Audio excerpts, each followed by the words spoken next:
Tombona antsika hatrany meriavana ny fahasoavana sy ny fiadanana avy amin'Andriamanitra raintsika sy Jesosy Kristy Tompo. Fary miarabantsika amin'ny anaran'i Jesosy amin'ity alahady fahafito ambin'ny folo ny volana aogositra ity taona 2024. Mialoha ny andrenesantsika ny tenin'Andriamanitra izay tsoahana avy amin'ny alalan'ny soratra masina dia manasa antsika rehetra hiaraka vavaka sika. Indreto indray zahay Jesosy fa mitanila eto amin'ity toerana ity tahaka an'ireo vahoaka midodododo tany anefitra izay mitady satria noana sy mangetaheta ny feonao marina tokoa hampangino izay tsy avy aminao rehetra ary tendreo ny molotro tahaka nanendrenao ny molotro Jeremia ka iozanao hoe findro nataoko ambavanao ny teniko itenena mpamonjy io fabina ny andreny feonao zahay. Ny tenin'ny soratra masina izay akatsika ny afatry ny tenin'Andriamanitra amin'ity alahady ity dia arak'izay efa voalaza ao amin'ny bokin'ny Jeremia mpaminany.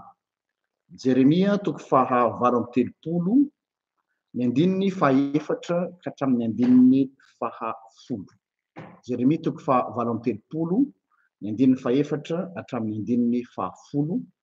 Mivaky toy izao amin'ny anaran'i Jesosy Tompontsika.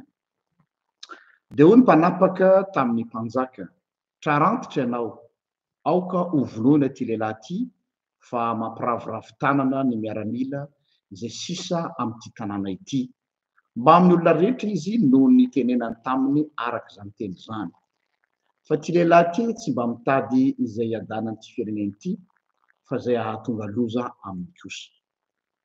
Dia hoy Zedekia mpanjaka, indro eo an-tananareo izy fa ny mpanjaka tsy maefa na inona na inona isakana anareo. Ary naka an Jeremia izy ka nandatsaka azy tao amin'ny lavaka famorian-dranon'ny Malkia zanak'Andrina izay tao amin'ny kianjan'ny trano fiambenana ary nampidininy tamin'ny mahazaka Jeremia. Ary tsy nisy rano tao amin'ny lavaka fa fotaka fotsiny ihany ka dia niletika tamin'ny fotaka Jeremia.